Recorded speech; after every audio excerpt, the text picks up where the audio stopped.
First of all, they told John Dee and his cohorts that to get the key to the Stargate, you need to do two things. The first thing you need to do has to be in two parts. The first thing you need to do is to find out how to make matter from energy. I'm cutting a long story short. It took them hundreds of years just to read through this stuff. But they said, you're too stupid to even know how to do that. So we have to teach you the opposite first, which is how to release energy from matter. That's not what you're going to do, but that's how you have to learn.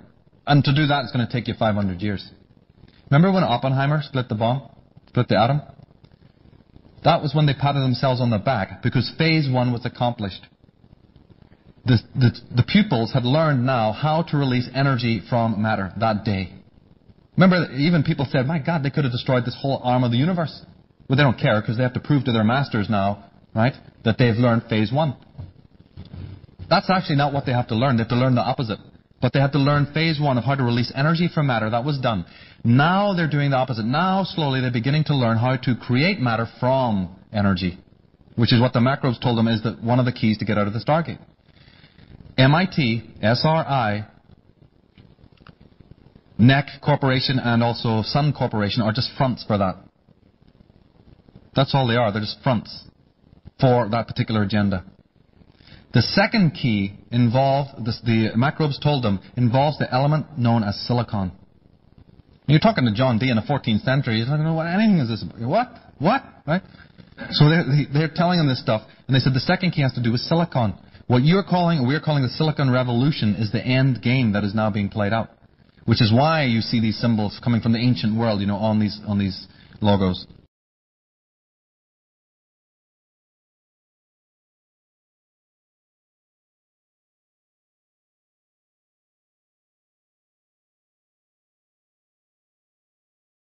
I want you all to imagine, if you want to know what Cern is doing, I want you to imagine you come into a world and you find architecture all over the place, buildings and homes and houses, and you think they're beautiful and it's really a big discovery. You find out with the houses you can house people. You can do many things with a house, with a structure.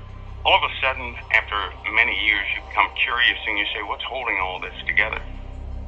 And you begin to find not nails that you can take out, but glue that has bonded itself to the materials. And you become interested in that glue that's holding the structure together.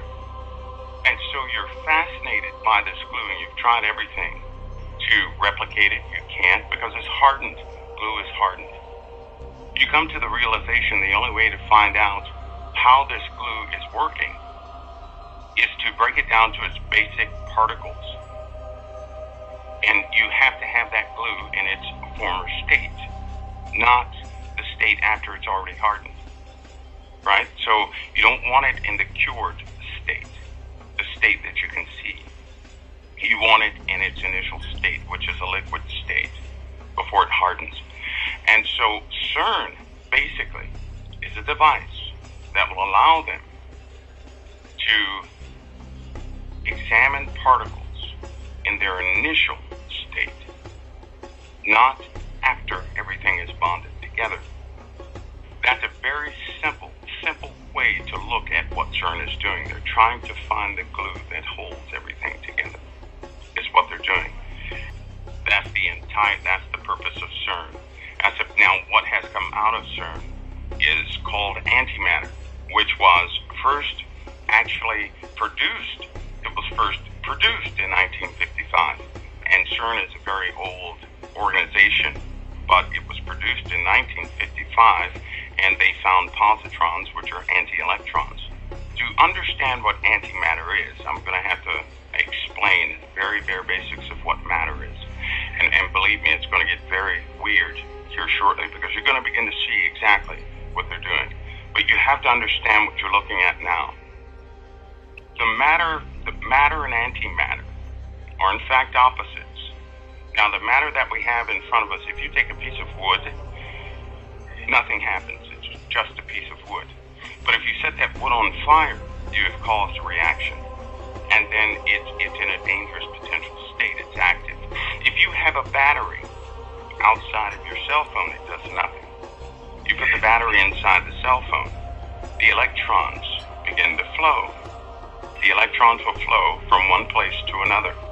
Essentially, that's what electronics are, the control of electrons. They control the direction, the speed of electrons, which create tiny pulses. They flow or don't flow, flow or don't flow. Those are called gates. Those gates form computers. And with a computer, we can do fascinating things. This is why they did, in fact, take Nikola Tesla's findings, because he discovered some things with electrons and protons that were very fascinating. Electricity within itself is a visual observation of electrons and protons in their active state, non-controlled state. Antimatter is the opposite of the matter that we can control. Antimatter cannot be controlled. In fact, when they first produced antimatter, they had to have a facility to contain it, because unlike the wood, where you have to have a reaction to cause it to burn, antimatter, you have to have a containment to cause it not to burn. That's the only way they can store it, with massive facilities to store it. Let me give you an example. In a nuclear bomb, it takes timing, which takes electronics, and the explosions have to be just right to cause a reaction.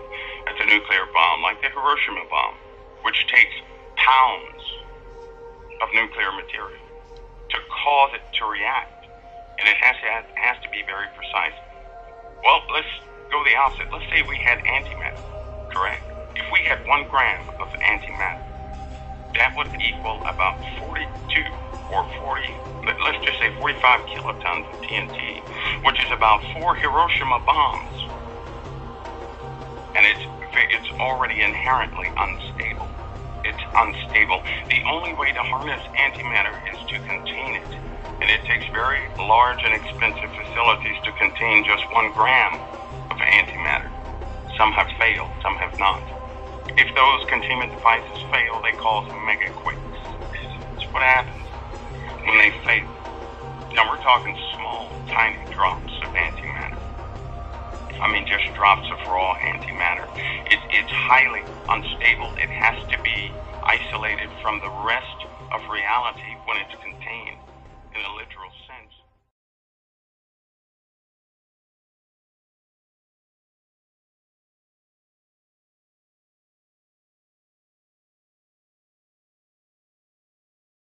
D was the man around the time when they actually discovered that there's a barrier up there, because by that time they had telescopes and they maybe had some primitive flying ships. I mean, we've heard about the flying ships for thousands of years, right, and the stuff I've told you about already.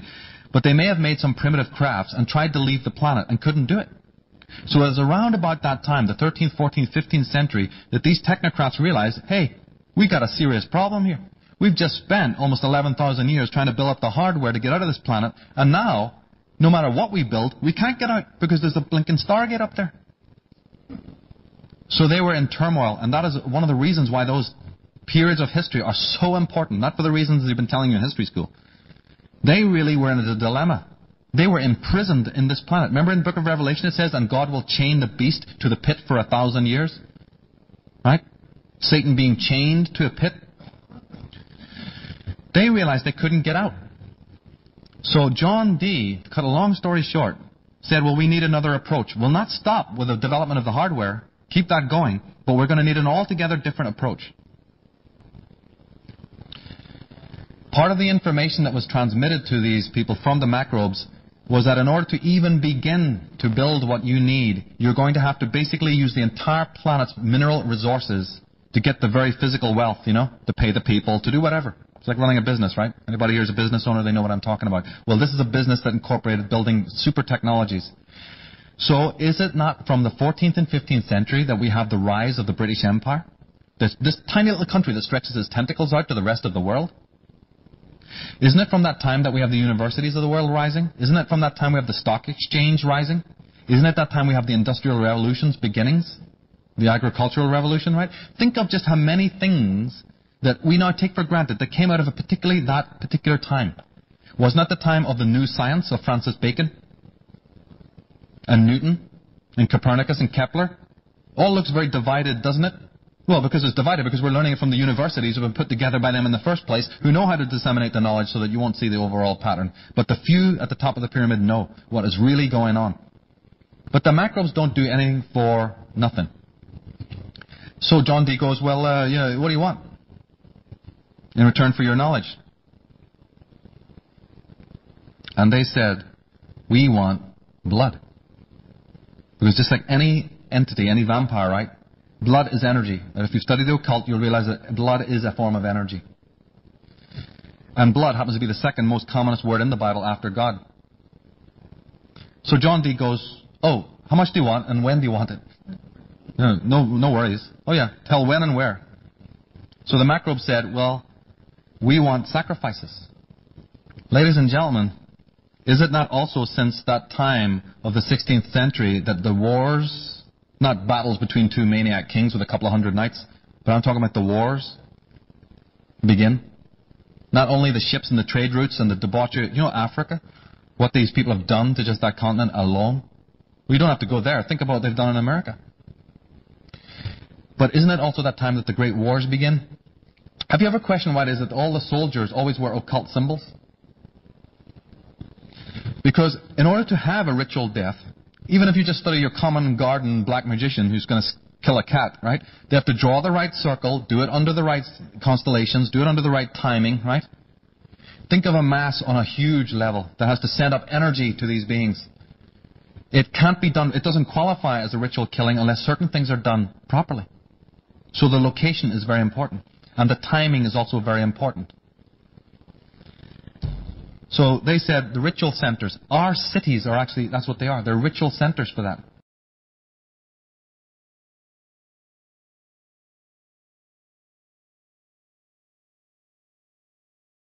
Our body is held together by that glue that they're searching for, that bonds matter together. Those who understand what's called the standard model, they have a pretty good idea of what would happen if the force table in the standard model is just an explanation of how all things work. You're dealing with matter and force, and they have categorized the elements of matter, everything we can touch and feel and observe, in what's called quarks, the building blocks, of protons and nuclei. What they're looking for is a higher explanation of how everything works. This is the particle they're searching for. Now, they found half of it. They already found a component of it. But they also found with antimatter, this antimatter can be absorbed by any realm of paranormal activity. It is, in effect, neutralized and absorbed. So there's a physical effect to the spiritual world in antimatter.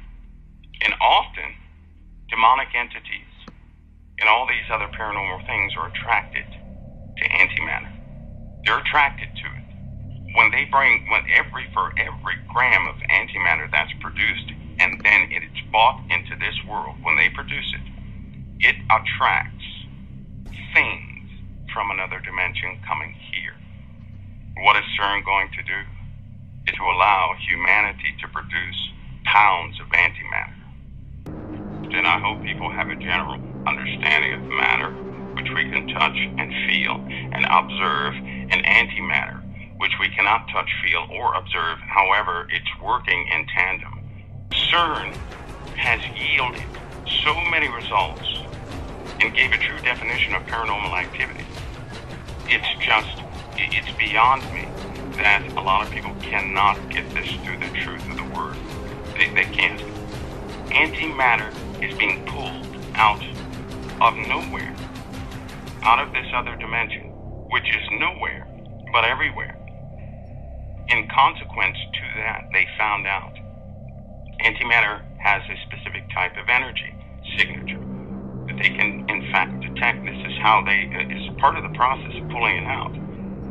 Now, with the general basis of what CERN is doing, that's the basic idea of what they're doing, and that's exactly what they're doing with particles. Here comes the other part that's not so good. This is why they have to do another set of it. Listen, it's not just one experiment they're about to perform. This thing is going to run 6 months continuously colliding protons near the speed of light to analyze particles, exotic particles that are made at the beginning of the Big Bang. That's why they call it the Big Bang machine. It's the only way to observe these particles, which wink in and out of existence in, a fraction of time. A fraction of time. And the consequence of this search to gather more and more of this matter, by the way, they have a more efficient method of pulling out or gathering antimatter, which is why they need to know the properties of some more properties of this particle they have described. Once they have these properties, they will be able to extract as much antimatter as they desire efficiently. It's right now to obtain antimatter is very inefficient. It's very inefficient. In other words, to get a pound of it would take about 10,000 years at the current rate. It's just not going to work. Cern will allow them to do that probably within a week. But here's the consequence. They've observed the energy of both matter and antimatter. They found out that antimatter is intimately tied to every single life form on this planet. They found out that energy signature is the same energy signature in all life on this planet. All life, none excluded. Found out when any life form is in the presence of antimatter, the energy of the life form changes. The energy changes. I'll put this in basic terms. A person has both dark and light already in them. It's part of their makeup. It's what you can't live in a material world without antimatter. Nothing would exist. And so a person has both good energy, which would be this realm, this realm of matter, but they also have energy of antimatter. So they're connected. A person is connected to both realms at the same time on the energy level, and they don't even know it. They don't know it.